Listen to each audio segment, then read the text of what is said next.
Welcome to episode 73 of the Graveyard Shift Horror Podcast and our special Halloween episode. I'm your host, Sheldon, and with me, of course, as always, is my co-host, Mike. Boo, everybody! Mike, happy Halloween, buddy. Happy Halloween right back at you. Man, this is absolutely the best time of year. Usually I've got a big project for Halloween. This year, my Halloween's been scaled down quite a bit, mostly because I've got my house put up for sale. And I can't really go all out with the decorations. The best I can do is like something that I can throw up on the day of and like take down again that night. So I don't know. It would be a great time to show off the house, being like, "Hey, this could be your Halloween haunted house." Yeah. One thing I did do though is that since the house is up for sale right now, I'm probably not going to be here for next Halloween. There's a skeleton like this, actually like life-size skeleton. That normally what I do with it is I partially bury it in my flower bed in the front yard, so it looks like a skeleton coming out of the ground. Oh, sweet. So actually what I'm going to do with it when I move out is I'm going to dig a big hole in the backyard and just bury it there so that somebody in the future, if they're digging around this thing, like in the backyard digging up for some reason, they'll uncover the skeleton. So that's going to be pretty fun. I won't be there to see it, but I'll maybe hear about it afterwards. You're not gonna leave like a little time capsule in the skull, like, gotcha. No, I'm not gonna say it. No, there's not gonna be anything there saying it's a joke. It's just someone's just gonna dig up this skeleton in the backyard, and just people will be like, "Wow, just think, ages ago, plastic people lived on these lands." Yeah, this one was made in China. The beauty of immigration. So, actually, what we're planning on doing, like, we're just going, as for decorations, just on, like, our front steps, we're just going to carve a bunch of different jack-o'-lanterns, and we're going to open the garage door, and I'm going to hang a sheet on the back wall, a white sheet, and put a few movies on my DVD projector, and, it's not a DVD projector, it's just a projector, but I can, play whatever I want on it, like, connect it to my laptop, whatever. But I'm just going to put on some old movies, some like maybe Universal monster movies, and play them in the garage. And we're just going to sit around and watch it, and trick-or-treaters can come directly to the garage. That's pretty sweet. Yeah, and if any neighbors want to join us or anything like that, they can certainly come by. We'll have some treats and some drinks, and it'll be a fun time. Little spliffer treat, since it's legal now. Oh, yeah. Man, that's going to be the worst because I feel bad for kids trick-or-treating because there's going to be so many adults with the munchies now that the treats are going to be scaled back a bit. Left. Sorry, here's a box of raisins. So anyway, guys, we wanted to do something different. And I know I said that last episode, and we did do something different. But we really want to do something different this year for Halloween, for a Halloween episode. And this was something we actually discussed first when we started doing this podcast. Actually, before we even released our first episode, this is something we talked about when we were kind of plotting out what we were going to do in regards to our format.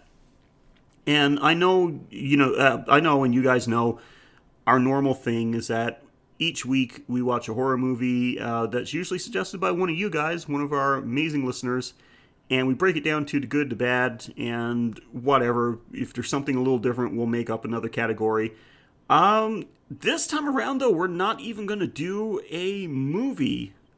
We are going to do something that influenced a movie, actually influenced a few movies, but it was something that's connected with Halloween, and it's the 80th anniversary of this thing, and we thought it would be a great time to talk about it.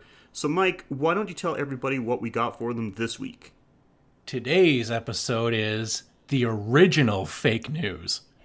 Because we watched, nothing, but we listened to the 1938 Orson Wells broadcast of The War of the Worlds. We did the War of the Worlds radio play. It was literally released 80 years ago today. That's another reason why we decided to wait until Tuesday to release this episode instead of our normal Monday. So that we weren't running drop late. this. We weren't screwing up. No, not unlike the other times we missed our Monday release date because we were just way, way, way behind. This was actually intentional. So, shut up. Um, Shut up, fake arguer. We, shut up, you guy listening. We know it's you, Kevin. So, we want to talk about this radio play because, like I said, this was released on October 30th, 1938. And I think everybody knows what happens. Everyone kind of knows the story. If not, here's a little recap. Orson Welles adapted a radio play from the original book, War of the Worlds. It was adapted from the original H.G. Wells novel. And when we say adapted, he basically took the concept and that's it. Yeah, it's in concept overall theme. It's the same story. A lot of details changed. For instance, the original novel took place in 1898, and in Woking, England. That's right. But the reason this War of the Worlds radio play is famous is not because of the play itself, which was fantastic in its own right, but because it was basically a fake news report. It was a play that was put on that came in like a news report. The way they did it was even like a radio station was getting interrupted with these news reports about an alien invasion. And they said at the beginning, that they introduced it. This was a play by Orson Welles based on the novel War of the Worlds, blah, blah, blah. But that's great if you were there at the beginning to listen to it.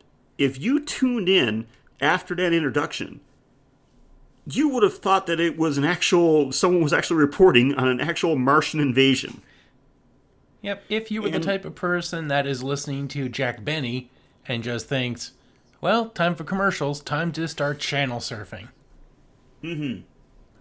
And a lot of people did. A lot of people that were picking up this broadcast tuned in part ways through it and thought that there was an actual alien invasion happening and aliens were killing people. Literally, there was panic in the streets. People were rushing out of their homes. Some of them rushing out of their homes. Some people barricading themselves into buildings. Some people rushing out, like going to police departments. There was people running around the streets with wet towels over their faces because they were convinced that the Martians were gassing them. It was just utter pandemonium. Actually, he even ended up having to go to court. Like, he was brought up on charges. Nothing, never ever actually got officially, I'm not sure if he didn't get officially charged with something or not convicted at least. But yeah, there was apparently that there was some legal issues because of all the fallout from this thing. But yeah, it's kind of like today as if you put on a found footage movie and nobody told you it was just a movie and you just put on this tape and saw this, found footage and thought it was something real that happened. Yeah, like the Blair Witch Project, and if you told them this is an actual documentary that the police found. Like, the police found the footage of people that went missing. They never found the bodies, but they found this. Exactly. Which I was actually under the impression of when I saw that movie in theaters. A lot of people were, apparently. I went with a group of friends when that movie came out, saw it in theater, and at least a couple of them were saying, like, oh my god, so they never found out what happened to these people? And we're like, what the hell are you talking about? Like, what happened to them? It's like, no, they found this footage. And I'm like, no, it's a movie. They're like, no, it was on the news. They found this footage. And I was like, this was not on the news. This isn't real. I saw the news and thought, oh shit, the thing is real? Why the fuck are they showing it as a movie? Oh my god, that's hilarious. Wow. The fucking fake news, man. Okay, so now this is curious. Like, we're kind of just freebasing this one, kind of flying by the seat of our pants because we don't really know how to approach it. Like, we both found a copy of the original radio play, like unedited, just the way that it was presented way back in 1938. And I guess we can kind of do it in our regular format, like the way we break it down into the good and the bad, because there are good things about it and certainly some bad things. I know I've got a couple of bad things that, and when I say bad, just things about it that I didn't like, thought it could have been improved. Yeah, same here. A lot of things that I could mention, I could probably go through a few more things, but a lot of things are just because it's a product of its time. And I don't want to criticize it because of that. So that's the only, it's going to be really nitpicking. But anyway, if anybody is unfamiliar with the story, here's the basic breakdown. It's a 1 hour it's a 1 hour program. It's a radio play. Basically, it follows the broadcasts of a news radio. Broadcast of a radio station when it keeps getting interrupted for bulletins. First of all, it says that an observatory has seen that there's been some explosions on the surface of the planet Mars. At first, I think it's just like volcanic events. Yes. Why they are... What are saying this is like a big like discovery? I'm not sure why this and I don't even think that would be something to in this day and age, something to interrupt like any type of regular broadcast for to say that there's been some scientists noticed some eruptions in Mars. Yeah, I mean the scientists would be like, "Fuck, Gary, you just look at this. Like, there's like things on Mars. Like among scientists, yeah, but at this point, there's nothing to be like. Let's interrupt the Lawrence Welk." Easy listening for old people radio hour. Yeah, okay, just to let them know we saw some shit go boom.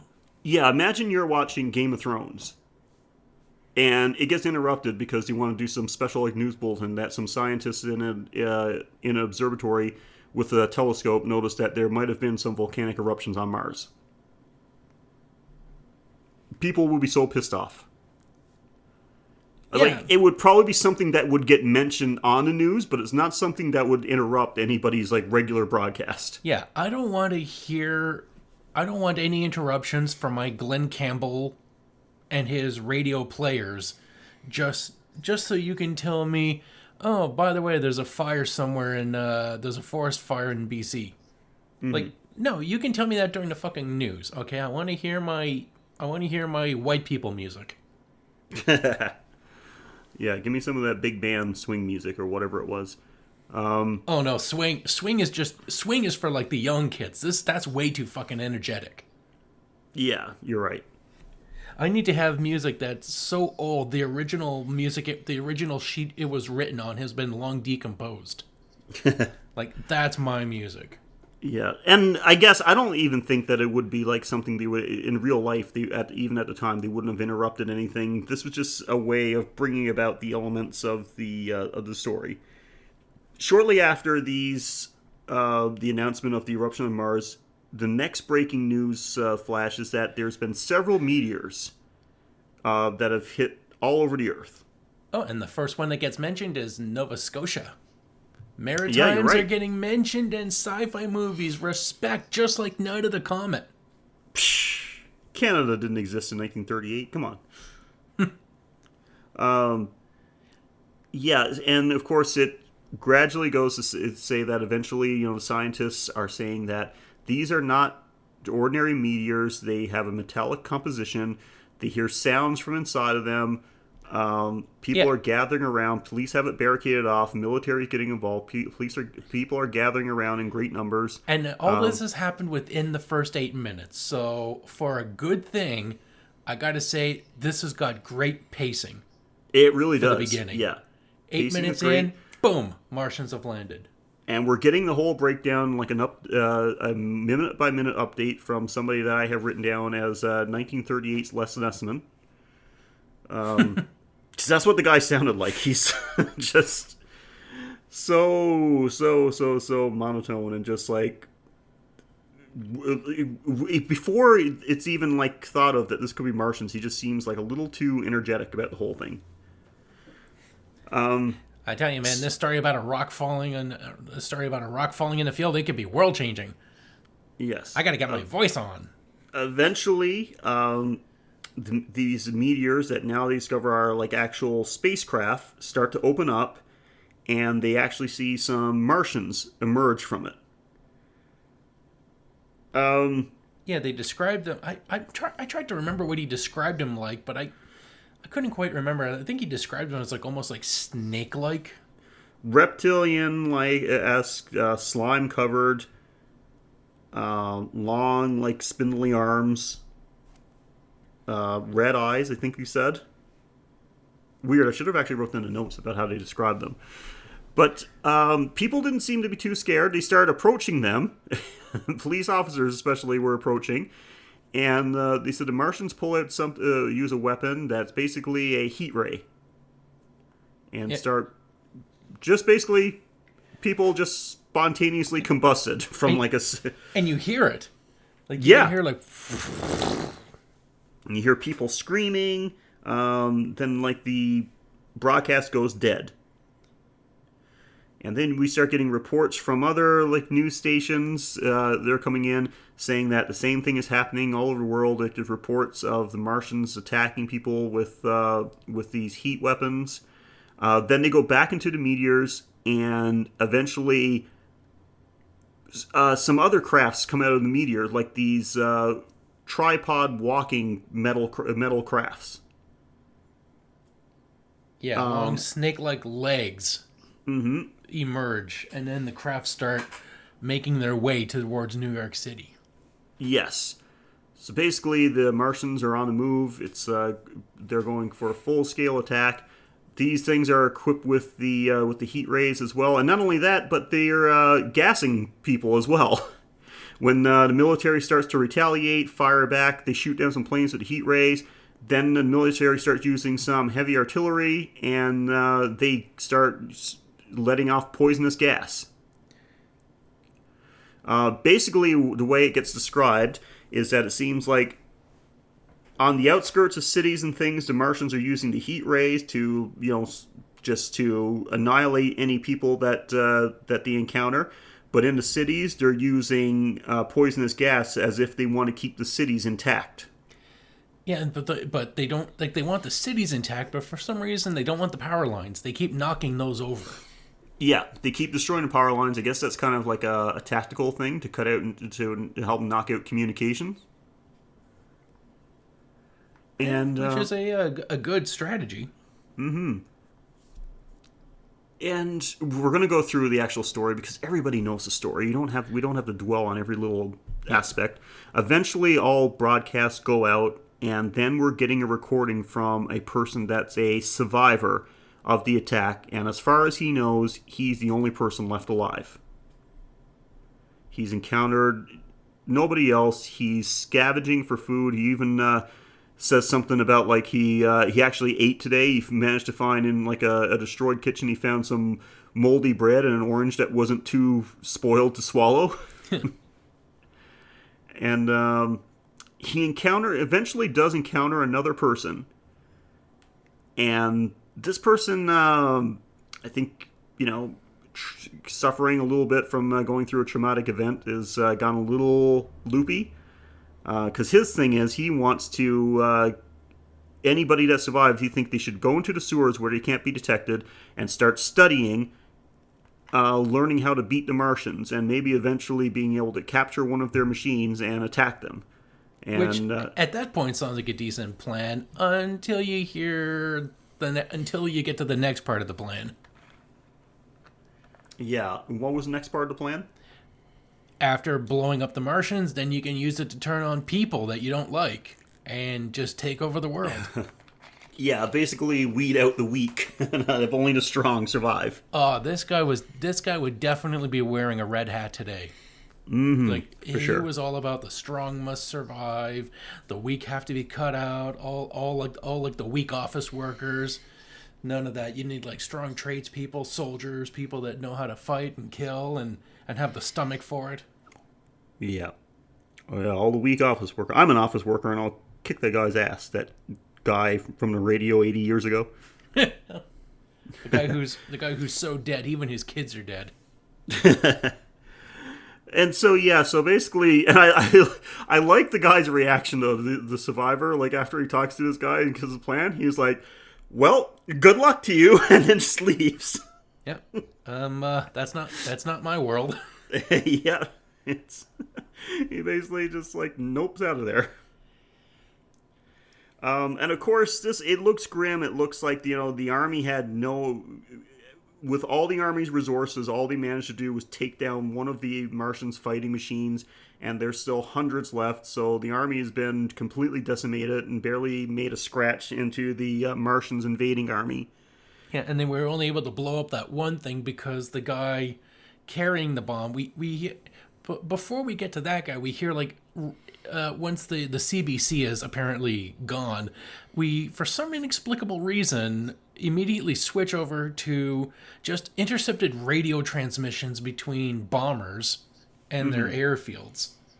And we hear one guy, his entire squadron gets heat rayed, and he's just like, my engines are out, but I can still guide it. Like, if I can't drop the bomb, but I can deliver it personally. Yeah, apparently he goes into kamikaze mode. Yeah, and he's the only guy that knocks out one Martian thing. Yeah. So it looks like Earth is doomed. But of course, this was the classic twist that got everybody. With all our might, with all our army, our weaponry, all our artillery, that barely made anything. It was the smallest creatures on the planet that eventually got us our victory, because the Martians are not immune to the microbes and diseases of Earth, and they eventually succumb to it. That God in his infinite wisdom put on the planet. Yeah. So that's how the Martians get taken out, by having no immunity to Earth's microbes. So that's it. That's the classic story. That's like, very brief description of the story, but very well done. I mean, at the time, there was nothing like it. I mean, the overall story from the H.G. Wells novel, of course. And I thought that was pretty cool to take this story that took place in like the late 1800s and just adapt it to the time. Put it like, hey, what would happen if this? Basically, he just said, this is a great story. What would happen if it happened now? Yeah, would a nation like as militarily powerful as America stand a chance? And just like England at the time, fuck no. Yeah. So basically, then this is what happened. It's like this was a mock news report. And people that listened to it at the beginning, that got the description of it first, they knew what was happening. It was just entertainment, like a nice little Halloween treat. And what I thought was pretty cool was that, when it comes to Halloween, you don't typically think of like an alien invasion. No, it's more sci-fi than horror. Yeah, it's going to be something supernatural. Or it's going to be supernatural, or at least like something in the form of a slasher. It would at least be a play that you could tell is a play. Exactly. But no, they went the sci-fi route, and I guess like one of the first things that was like kind of like that would be classified as sci-fi horror. So that was pretty cool. But yeah, of course, what happened is that people tuned in midway through, thought this was an actual real news report, and just freaked the fuck out. And didn't bother listening to the rest of it and going like, wait a second, there was a commercial break there, and now we're talking about a guy who, apparently if all the reporters are gone, why are we hearing this guy? Like, if they just had to listen to the whole thing and just be like, oh, okay, I missed the first part, but now it makes sense. It's like they only listen to like from 10 minutes to 20 minutes or 25 minutes, because about half an hour it goes into intermission. So yeah, you just think that if you listen to it for more than 20 minutes, you'd be like, oh, okay, I can put my rifle away. We're safe. We're good. Mm-hmm. I probably shouldn't be calling people up on like, give me Klondike 545, give me Klondike 452. Hey, it's the Green Men. They're here. Listen to the radio. We're fucked. Yeah, so it was pretty cool, and like it's there's even a story where like there was some pandemonium when police realized what was happening. They actually tried to bust into CBS studios and stop the production before it was finished. That's probably why they went into intermission in the first place. Yeah, it could be maybe that's why they did that whole tonal shift instead of keeping it on as a news report. Who knows? Yeah, exactly. So this had a major influence too. Like for something, okay, let's just take a look at how much influence this had, uh, even in recent years. Because we take the original book, which is like such a well-rounded, worldwide recognized book, gets made into this radio play in 1938, gets made into a movie in the 1950s. Um, And made a good one. a great one, yeah. Made into a TV show in the 1980s, which was actually a sequel to an actual sequel to the 1958 movie. Yep, even had the actress in it in an episode. Yep, which continued the story, and pretty cool. Did you ever watch that show? I did actually, and I watched it when I was a kid, and I actually really liked it at the time. I haven't watched it in recent years, so I have no idea how it holds up. But while it was airing, I did like it. I saw an episode of it recently, and it is like typical 80s future sci-fi. It was great. I watched a couple of I watched the first episode where the Martians actually try to reclaim one of their saucers, and it is like the actual saucer. They can't get it moving, so they're hauling it on a flatbed, but the death ray still works. And what the science team were able to do was they took basically a like a lighthouse dome mirror, and they used that to reflect the beam back at the ship to blow it up. Okay, cool. So I think I remember that one. Sounds familiar, actually. I think it was the pilot episode. It was pretty. Oh well, great. yeah. Okay, so I definitely did see that. The first season of it was great, and then the second season they just decided, how about we fire the entire script writing team, which was great. We'll put in a bunch of assholes, and now aliens have a new predator following them, and we're going to kill off one of the main characters. Oh. So it was just poorly handled in the second season, but, the first season was great. Oh, cool. I'm going to have to revisit that show for sure. And, after the TV show, only within, when was it, about 10 years ago or so, probably more than that, but we actually had another movie that starred Tom Cruise. Yep, and this one, it in some ways was a little more faithful, at least in the design of the ship and how it operated. There was some things that I did enjoy about the movie, and the fact that like they did try to keep something to the source material. Yeah, because, actual tripods instead of flying machines. The black smoke to choke out the people. The red weeds as their vegetation. Yeah, but still wasn't a good movie though. Well, no, it was that. Yeah. Yeah, that's the other thing. It was good in like some of the design. Obviously, somebody had some influence and say, no, this is what things are supposed to look like.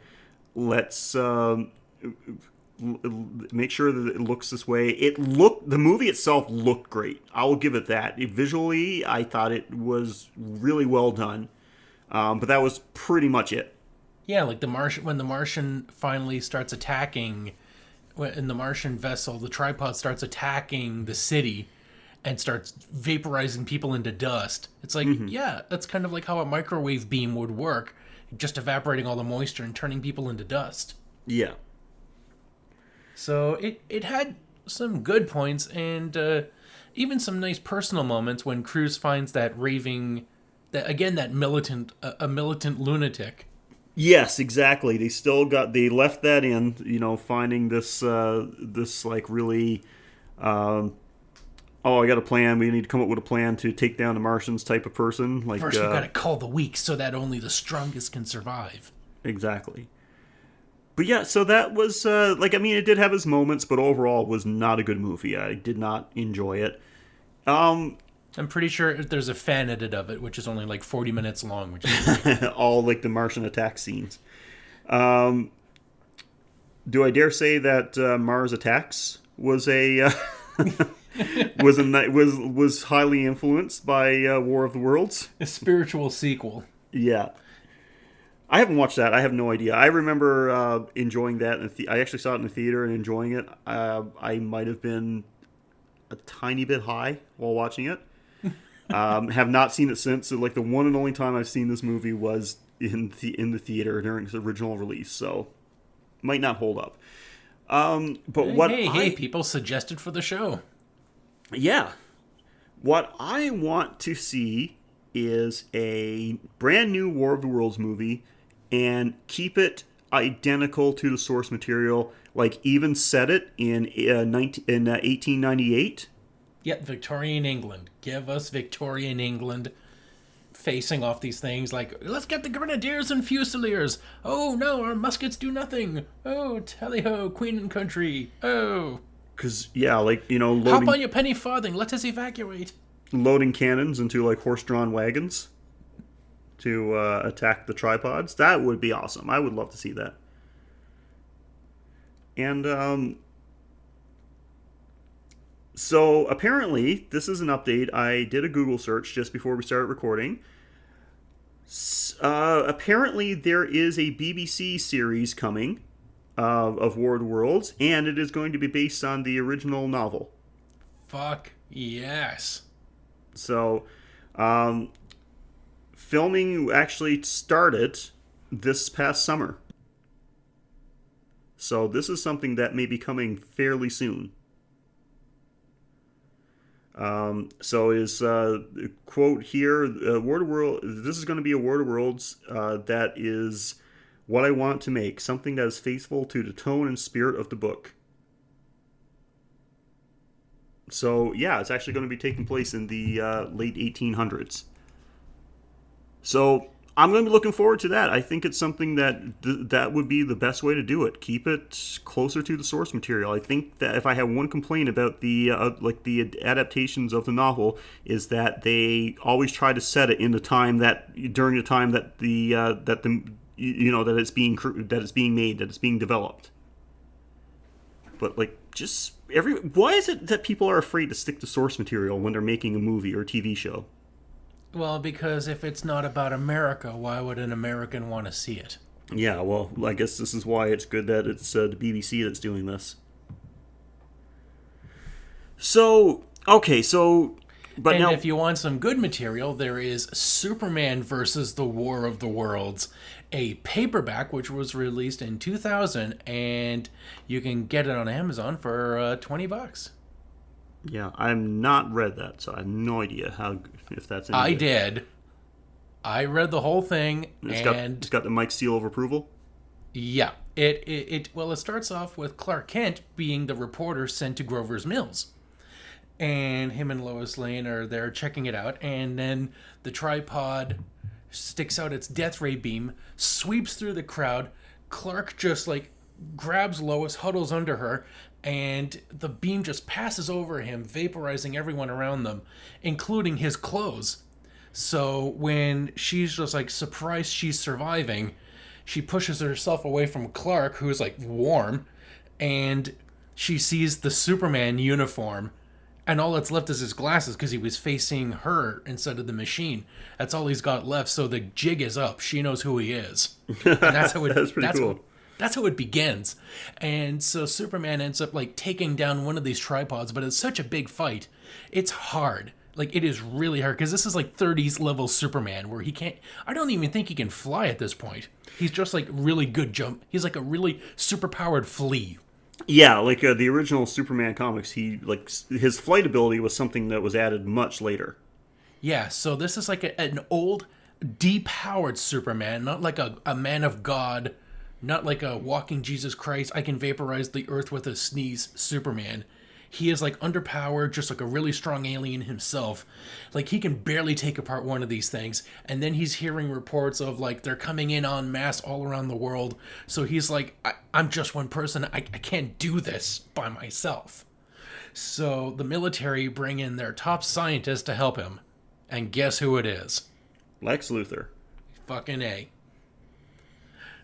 So, of course, Lex sells out Earth to the Martians for their technology, and is surprised when they betray him. So, it has all the makings of a good Superman comic blended in with a great H.G. Wells story. And I can just tell you from my personal experience, it's worth reading. It's good. Cool. Yeah, I'd check that out. I would give that a read for sure. Okay, so we talked about like how the influence, the source material, the radio play, the influence that the source material has had and it continues to have. But let's go through some things that we actually liked about the radio play and didn't like. Sure. So I'm gonna give it, like, first of all, like, I gotta mention that the story itself, like, this was so well done, such a clever idea. The book itself was like a great, like, original story. Probably one I'm just going by what I think. Like, I have no idea how accurate this is. Probably the first example of like an alien invasion in literature. And Well, you know what inspired the book itself, right? nope. Is that because Orson Welles, when H.G. Wells was going to do a book, he was wondering, like, what the hell is everybody reading? And everybody was so up on invasion stories. And it was all about, like, what if the Spanish had a super weapon, or the French, or the Prussians? Like, everybody was so enamored with the superiority and invincibility of the British Empire that their fantasies all revolved around, what if one country actually could stand up to us? Wouldn't that be a fantastical thing?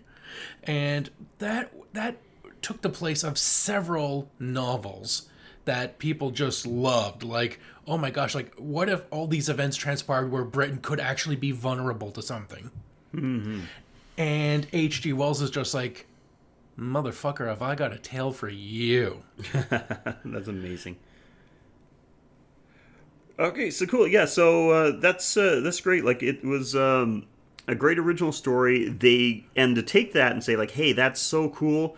Love the story. What would happen if this took place in modern times? Modern times being 1938. And modern times also being America. Yes. And I think it was really well done. Like, I'm pretty sure that's exactly how it would play out. And so I can't imagine how entertaining this must have been, like, to hear that originally. And if you're one of the few people that actually tuned in from the beginning and was aware, this is just a really nice radio drama. Not the actual end of the fucking world. Yeah. Okay. Yeah. My good is the pacing. I mean, 8 minutes in, Martians have landed. 9 minutes in, Toronto gets mentioned. 11 minutes in, we finally get to Grover's Mill, the big place where this all takes place. And 16 minutes in, the reporter, Carl Phillips, his report gets cut off, and so does his existence. Mm-hmm. Fuck, I love the pacing in this. Like, right off the bat, shit has hit the fan, and they try to do like a little world building where it's like, oh no, we're listening to the Harry Herman Orchestra. And you just think, oh man, they're not going to play like the whole song, are they? We're not going to get like House of Frightenstein really going to play the entire song, are they? Nope. They play like a minute and we interrupt for blah blah blah. Like, you're brought in like, oh, this is like live events happening, yet happening way too fast for reality, but you know, for storytelling it's great. Yeah, it is. It's true. Very true. So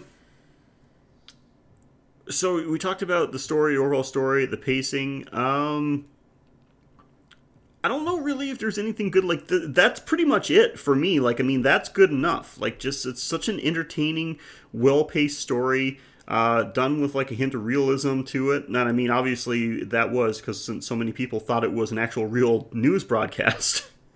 Yeah. My final good is just like the way the scientist describes how he thinks the heat ray works.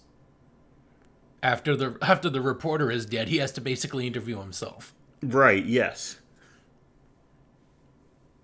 So yeah. And they even mentioned that, like, they found the report, like they identified the charred remains of Carl Phillips. They did. Yeah.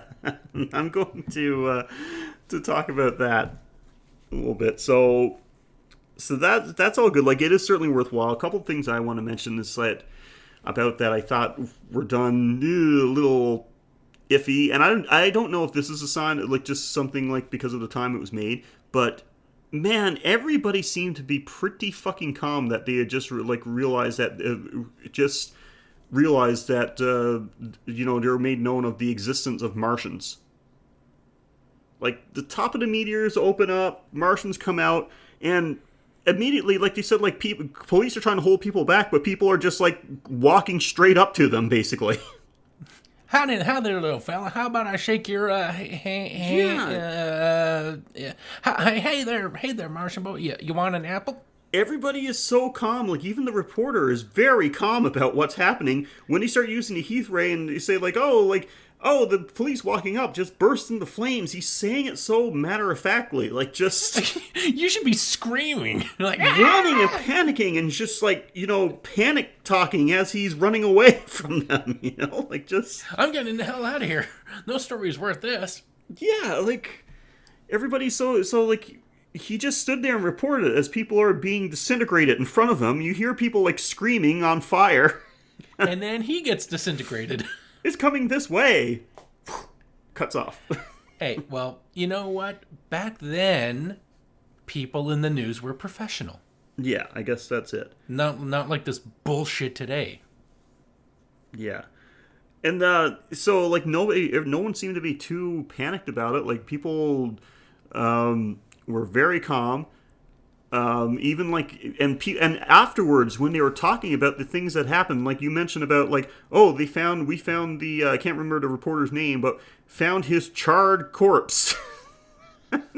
It's like, you could have just said that you discovered his body or something, right? Like, you didn't have to give a description of what happened to the guy. They needed to let you know that he died from the heat ray, not that he was trampled in a riot or something by panicked farm folk. Yeah. They wanted you to know that he got by the aliens.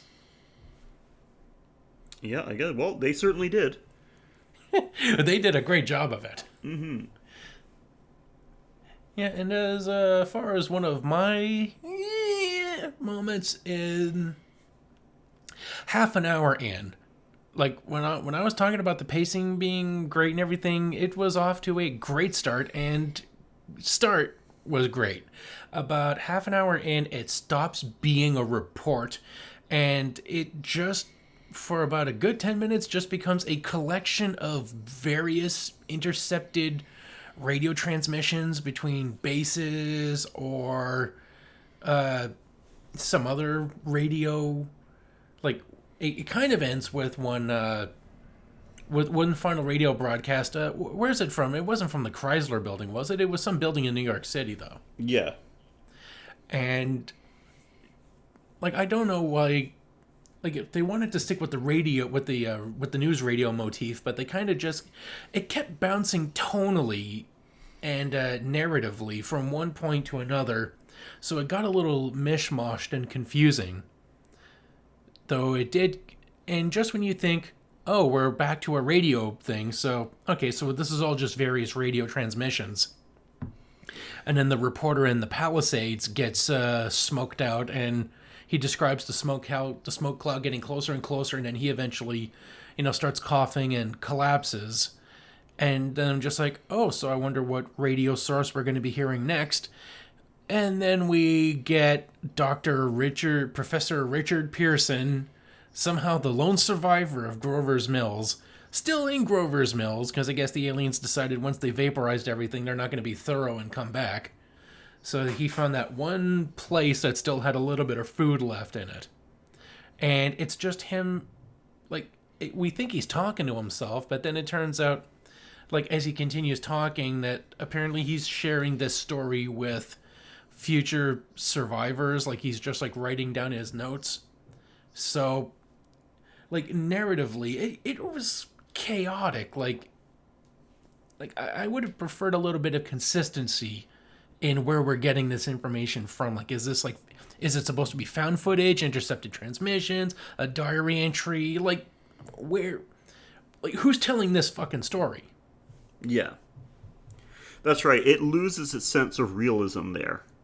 If they stuck with it like that, it was a broadcast, say, like from a reporter that witnessed the whole thing, and he's got like a mobile unit that he can record the whole thing on. Yeah, where he's with the military as they're being attacked. Then he gets invaded, and now he's going to Washington, where the Pentagon. Well, they didn't have the Did they have the Pentagon in the 30s? I have no idea, dude. No, it was probably just it was probably a dodecahedron back then. But still, if it was like one guy, or at least if it's like various affiliates of the same network, as each city falls, the broadcasting gets sent to a different reporter in a neighboring state, like letting you know the devastation, and like that reporter gets vaporized, and then we're just like, now we're in California. Mm-hmm. Like, keep it as reporters coming. That would have been, it would have been consistent. Yeah, once they were out of the radio station, then it was like, oh, this is when it takes a downturn now, because now it lost its sense of urgency, its sense of realism to me. That's when it started to decline. It felt like a threat. Yeah. Before. Now it's just one guy revealing like telling a story, so you're just like, well, shit, he's not in any danger because he's telling the fucking story. Mm-hmm. Yeah, when I went into like the guy's like monologue, then it's like, now I've lost interest. Yeah, it got dull. Yes.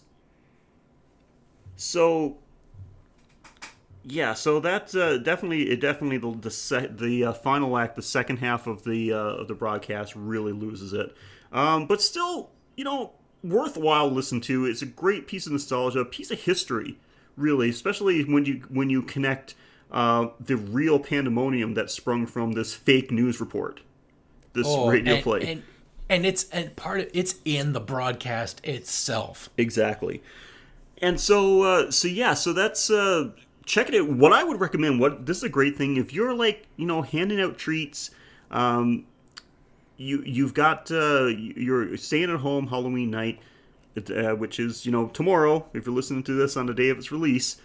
Have this on in the background. It makes such a good Halloween background noise. It's just hard to find anything more perfect than this. Oh yeah, I did have one little gripe. Like, apparently the Martians can't handle the smoke either. Yeah, I thought it was part of their atmosphere. Mm-hmm. And turns out the Martians have to bring out basically steam cannons to blow out the black air when they're done with it. Yeah. Well, we use chemical warfare that doesn't matter who creates it. Both sides can be affected by it. So. Yeah. Well, that was something I was wondering if I should put it on like a bit of a nitpicky thing, but like the Martians with all their advanced technology, they didn't think of hey, maybe there's some kind of microbes there that we may not be immune to, that we should wear some kind of biohazard suit while we're there. Yeah, or stay in our ships. Yeah. Or wear their own gas masks. I mean, that's one of the first things we would make sure. If we start sending people to other planets, they're going to arrive in completely 100% sealed suits. Yeah, or better yet, you send scouts with radio equipment to be like, okay, I can breathe the air, I'm fine. Okay, I'm getting a bit of a cough. Oh shit, my insides are outside. This is not good. Call off the invasion. You send a scout or something. If it keeps saying we're being watched with intelligences greater than our own. Really? We would have. Would you call them advanced? If we were going to invade another planet, I think we would have thought about that. Yeah, we gotta get if you could send a probe with a canister, like a vacuum or something, suck up the air, take some samples, and either come back or send the data back to us, so that we can be like, okay, this is the elements of their atmosphere. Oh fuck, look at these things swimming in the air. It's like they're just swimming among garbage. Mm-hmm. How the hell do these people live? Like if you're an advanced civilization, you think that would be their thing. Exactly. I loved one thing I did love was Orson Welles' ending, where he addresses clearly he's had a bit of a tongue wagging from the head office and the cops. So when the broadcast ends, he's been brought up to speed that you're doing some shit, and he says, we just hope you enjoyed our very fake broadcast. It was just our way of dressing up in a sheet and saying boo. And since we couldn't soap your windows and steal your garden gates, that was a thing. That was a Halloween thing? What? Yeah, really. Stealing your garden gates? We did the next best thing and annihilated the world before your very ears and utterly destroyed the CBS.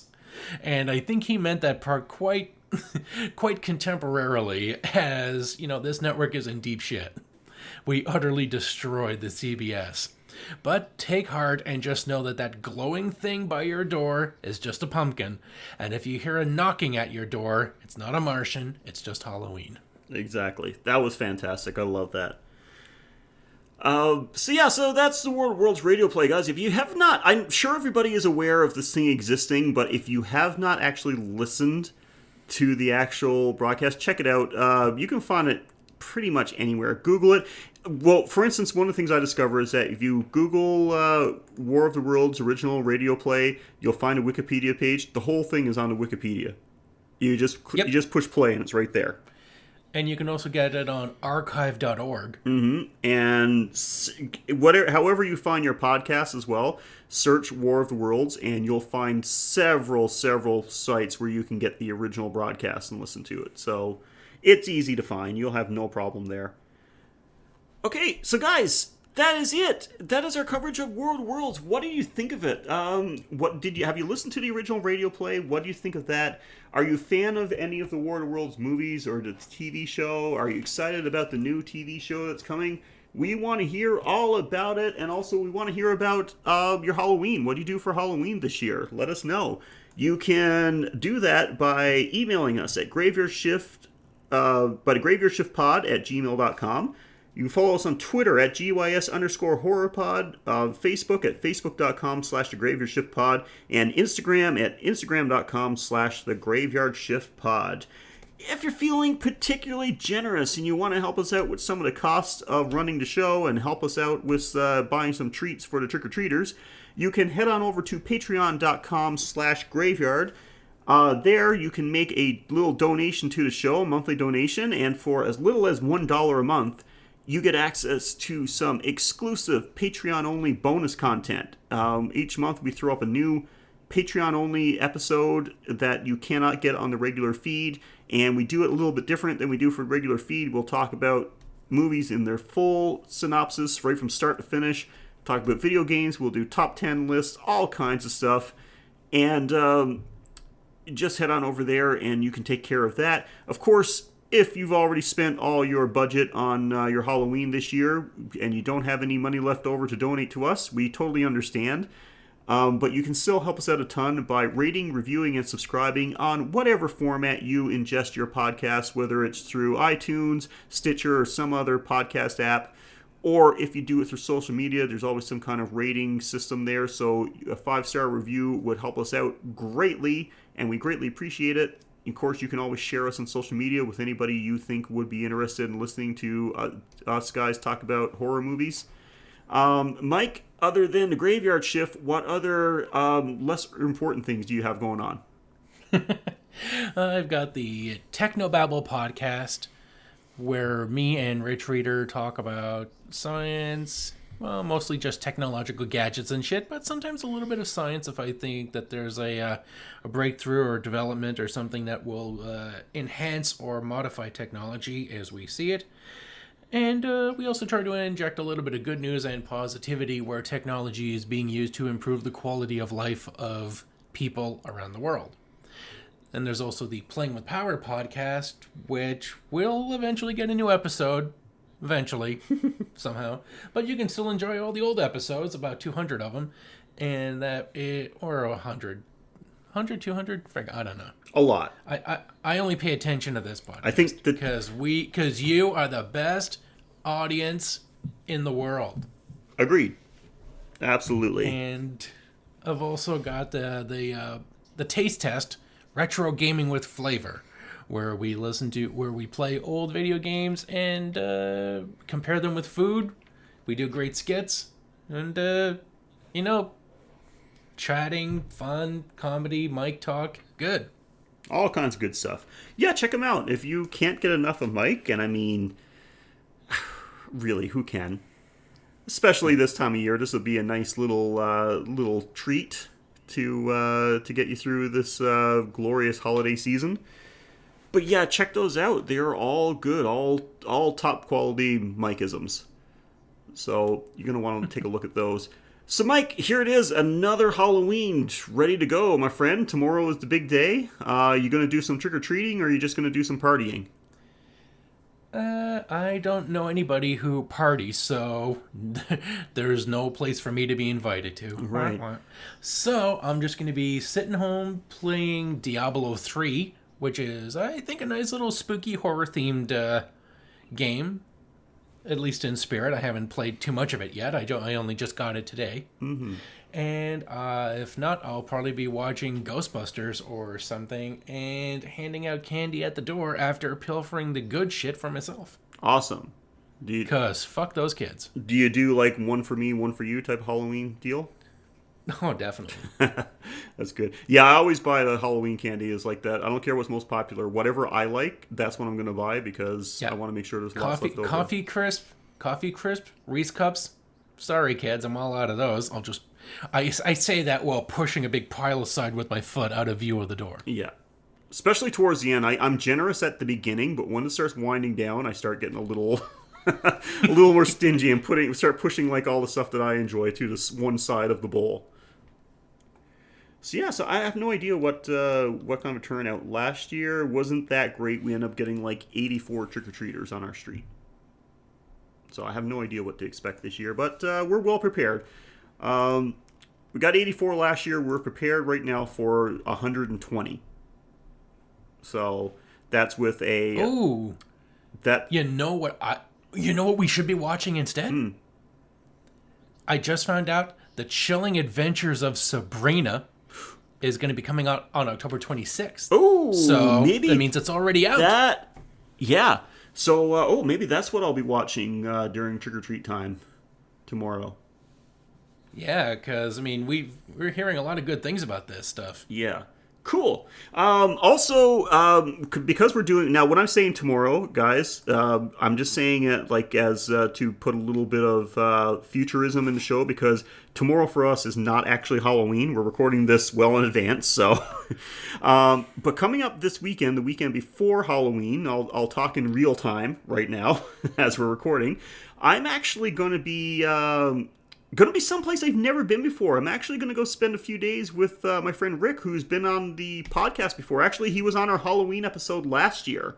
My friend Rick, he lives in Yellowknife, way up in the Northwest Territories of Canada, so I'm actually going a little north, spending a weekend with Rick, and we're actually going to go to a haunted house while there, part of like the Halloween weekend celebration. And I might take some video for that, so take a look at that. I might take some video and audio and stuff and throw it up on all our social media pages.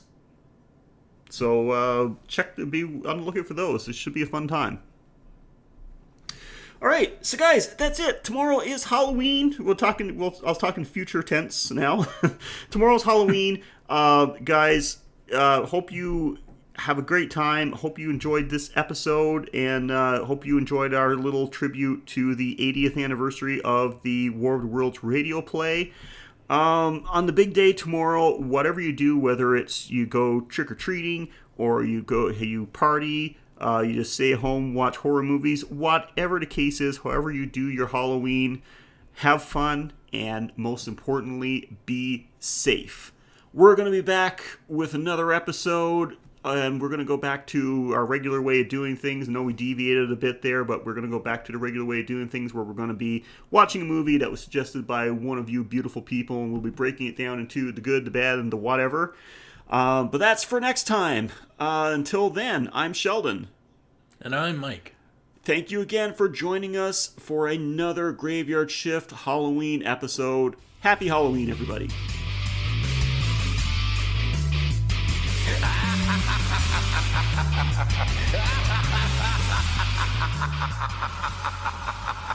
ha ha!